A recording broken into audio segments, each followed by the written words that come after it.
Olá, minha Paraíba, muito boa tarde. Quinta-feira, dia 15 de fevereiro de 2024, a gente ao vivo aqui, começando mais uma edição do seu Rede Verdade para você que está sempre ligado, acompanhando aí a programação da sua TV Arapuã. No programa de hoje a gente dá sequência a essa série de entrevistas com integrantes do Ministério Público da Paraíba, que tem vindo aqui no Sistema Arapuã regularmente para poder falar um pouco da atuação e do trabalho variado e amplo do Ministério Público para que você, cidadão, cidadã aqui da Paraíba, possa entender que existe ali um órgão, né, para poder lhe auxiliar em problemas, em cobranças, enfim, na prestação de serviços, na questão da garantia dos seus direitos aqui no estado da Paraíba, e o Ministério Público ali atuando em várias áreas, em diferentes áreas, tem ali para oferecer esse serviço para a população também.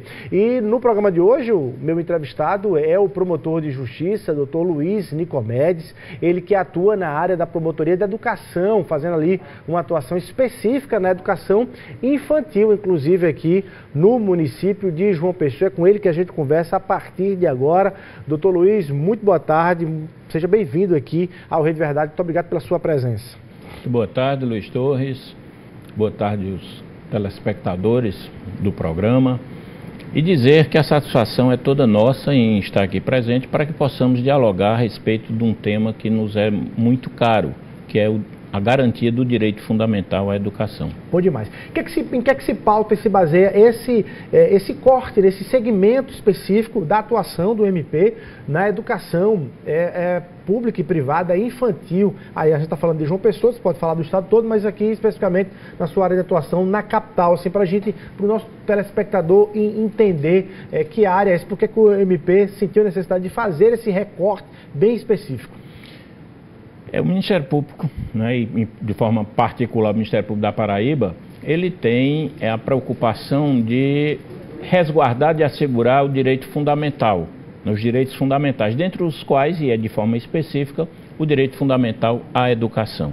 Então, nós, aqui em João Pessoa, de uma forma com promotorias especializadas, em Campina Grande também, e nos outros municípios dos estados, do estado, né, com seus respectivos promotores, a atuação no sentido de assegurar o direito à educação, não apenas o direito em si, mas também que essa educação seja prestada com um padrão de qualidade que a lei exige, inclusive também observando e fiscalizando a aplicação, juntamente com outros órgãos de fiscalizadores, dos recursos inerentes à garantia da educação. Ou seja, é um olhar do Ministério Público sobre essa prestação. Aí eu lhe pergunto, só na área pública, no serviço público ou também no público e no privado?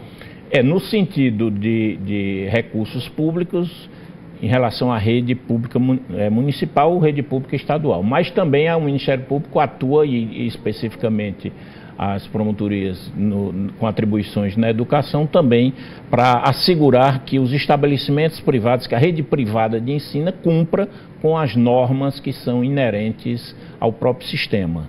Tá, então vamos fazer pelo menos aqui para a gente trabalhar especificamente nos dois campos, fazer aqui uma divisão do ponto de vista do diagnóstico de João Pessoa, da rede pública municipal, né, infantil. Qual é o diagnóstico que você traz hoje com base no acompanhamento aí das ações aqui no município?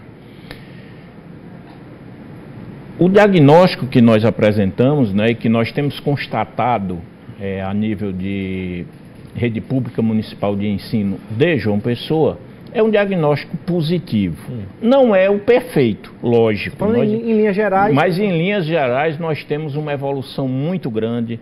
Nós temos um diálogo permanente com a Secretaria de Educação e Cultura Municipal.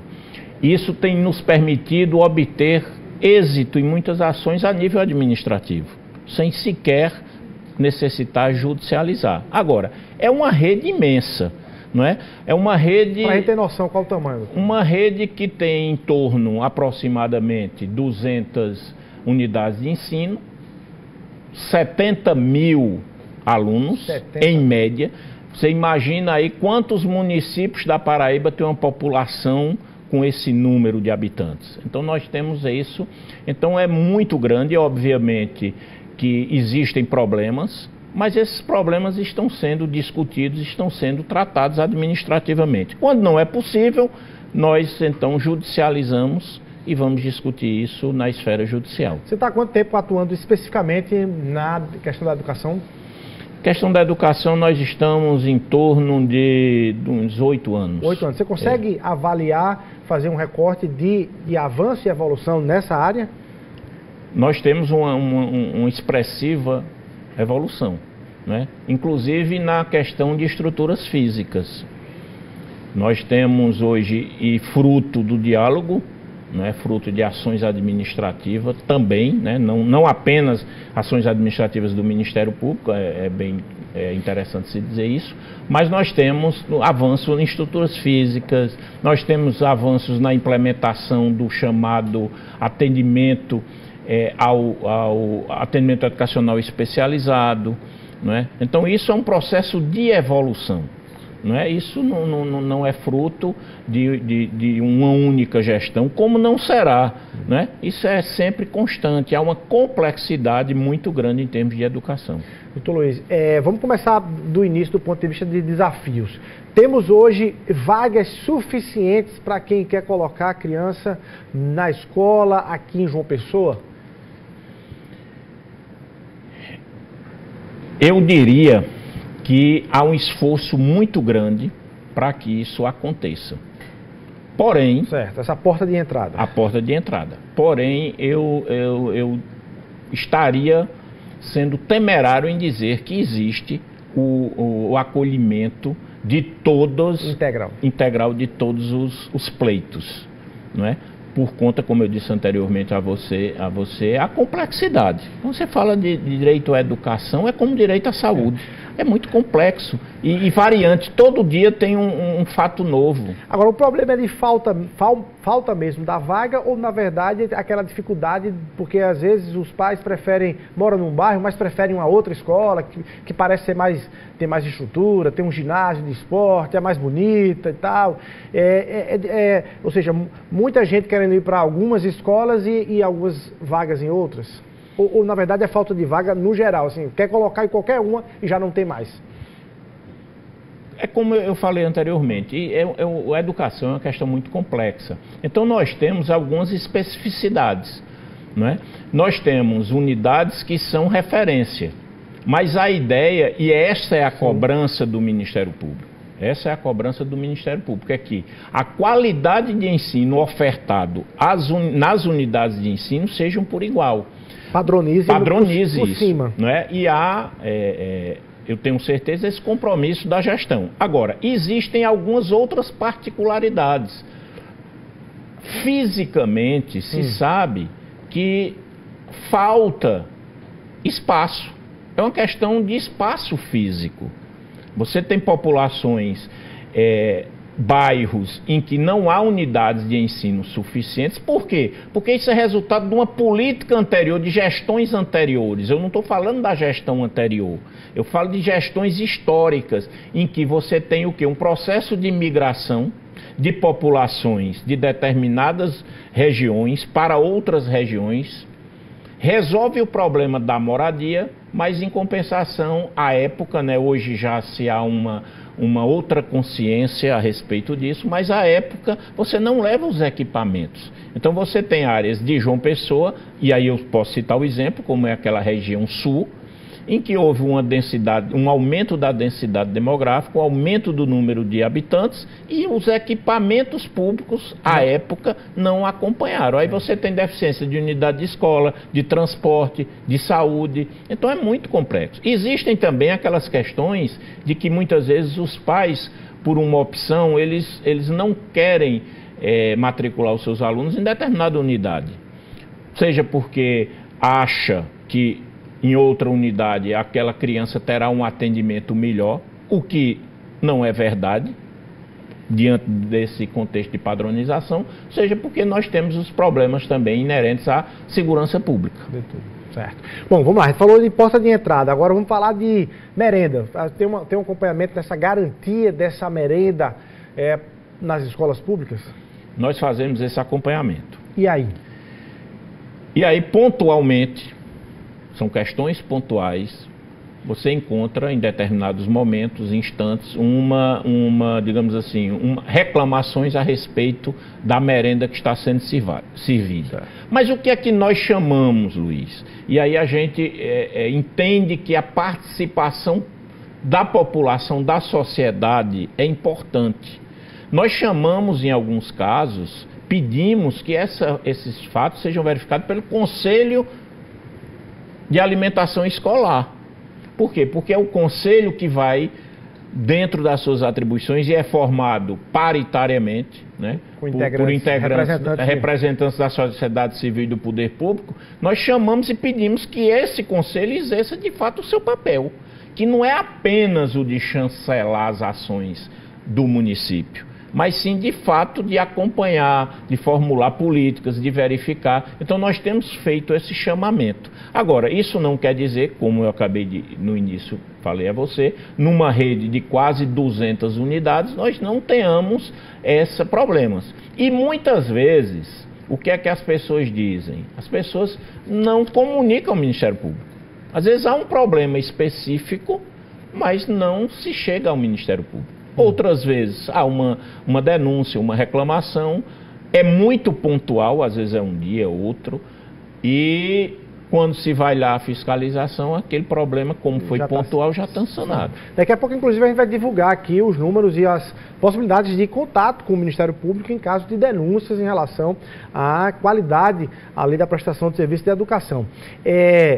Bom, além disso, doutor Luiz, dentro do acompanhamento, o Ministério Público olha a relação com o professor, com o docente, do ponto de vista se esse profissional ele está sendo também respeitado como profissional na relação prefeitura e educação, e nas escolas privadas também, entre em outras áreas de Ministério Público do Trabalho, mas sobretudo na questão pública, para além dos alunos e dos pais de alunos, o corpo também de funcionários das escolas, vocês acompanham isso? Sim, muito importante, porque quando você fala em educação, em escola, em unidade escolar, você fala de uma comunidade. E aí essa comunidade, ela não apenas você tem os gestores, os alunos, mas também os professores e demais profissionais, né, escolares. E isso é muito importante. Então, é interessante se observar qual é essa relação, se está havendo assédio moral, né? Porque isso causa muitos problemas à vida das pessoas, e um professor, um profissional da educação que não esteja satisfeito, que esteja sendo vítima de um assédio moral, aquilo ali, a repercussão vai ser para o aluno. Porque a unidade de ensino, ela tem que ser uma unidade acolhedora. A gente tem que compreender que ali não só se apresenta, ou não só se apresentam os conhecimentos formais, mas também deve-se apresentar ao alunado valores, né? Talvez a crise de valores que nós vivemos em sociedade, e a escola é um dos instrumentos que podem servir para tentar modificar isso para as futuras gerações. Para que isso aconteça, como é que eu como professor, vou apresentar valores, quando na verdade, os meus valores estão sendo vilipendiados? Eu estou falando aqui em tese e dizendo que, se isso acontecer, o Ministério Público está de portas abertas para recepcionar. Também, né? Tem um tema que você até mencionou aí, que é o tema dos cuidadores, né? Crianças especiais ali, com a questão da obrigatoriedade da escola garantir e assegurar esses cuidadores. Lhe pergunto, se na escola pública e privada, isso vale para todo o ambiente de educação pública e privada, e como é que isso está sendo seguido aqui em João Pessoa? E para o pai e a mãe saber assim, até onde vai o direito dela de cobrar um cuidador para o seu filho e até onde para esse direito? A Constituição Federal, a Lei de Diretrizes e Bases da Educação, o Estatuto da Criança e Adolescente, a Lei de Inclusão da Pessoa pessoa com deficiência e tantos outros instrumentos legais asseguram o dever do Estado de acolher esses alunos com deficiência. E não apenas os alunos com deficiência, mas também aqueles alunos com transtornos globais de desenvolvimento, os superdotados, né? Então, esse acolhimento deve ser feito através de quê? Do chamado atendimento educacional especializado, em que nós vamos ter, como um dos instrumentos, as salas de recursos multifuncionais, mas não são todos, não é o único instrumento. Então é preciso o quê? Que a escola, e essa regra, ela vale não só para a escola pública. Aqui nós estamos falando da escola pública, do dever que tem o Estado de colocar à disposição da criança que dele necessite, do profissional de apoio escolar, se for o caso do profissional mediador, mas essa obrigatoriedade também se estende para os estabelecimentos privados. E mais, no caso dos estabelecimentos privados, por lei, a proibição de cobrança de taxa extra para aquelas escolas que coloquem esses profissionais à disposição do aluno. Isso a lei proíbe taxativamente cobrança de qualquer valor. Como também, e aí serve um alerta para todos os gestores, como também a recusa em fazer a matrícula do aluno com deficiência é um crime. Isso acontece, de certa forma... É um crime. Agora, obviamente que o crime, aí a apuração devida e o devido processo legal e etc e tal. Mas nós temos isso. Uma coisa que é preciso entender, a rede pública municipal hoje, ela tem em torno de 1.800 cuidadores. Certo. Há uma demanda muito grande nesse sentido e até por conta da pandemia houve uma migração de alunos para a escola pública, da escola privada para a escola pública, um reconhecimento inclusive desse atendimento que é prestado. Agora, é preciso que muitas vezes as pessoas compreendam o contexto desse atendimento, compreendam que a presença de um cuidador em sala de aula é mais um adulto em sala de aula. Então é preciso que as escolas recepcionem, verifiquem a necessidade, interajam, né, e troquem informações com a família. No processo de acolhimento do estudante com deficiência, é importante que haja essa convergência, essa harmonia de relacionamento entre família, eventualmente, se aquela criança se submeter a tratamento com esses profissionais e a escola, para que você atinja de fato essa situação. Às vezes é necessário um cuidador individual, outras vezes o cuidador pode ser compartilhado, mas aí depende do caso concreto que se apresente. Doutor Luiz, eu estou com 4 assuntos polêmicos aqui para a gente tratar. 4, vou ver se vou deixar para o próximo bloco aqui, mas vou deixar já o que é, olha, 4. O tema sobre detector de metais nas portas das escolas em função de receio de ataques, né, de atentados em escolas. Banheiros para serem usados de forma unissex aí nas escolas.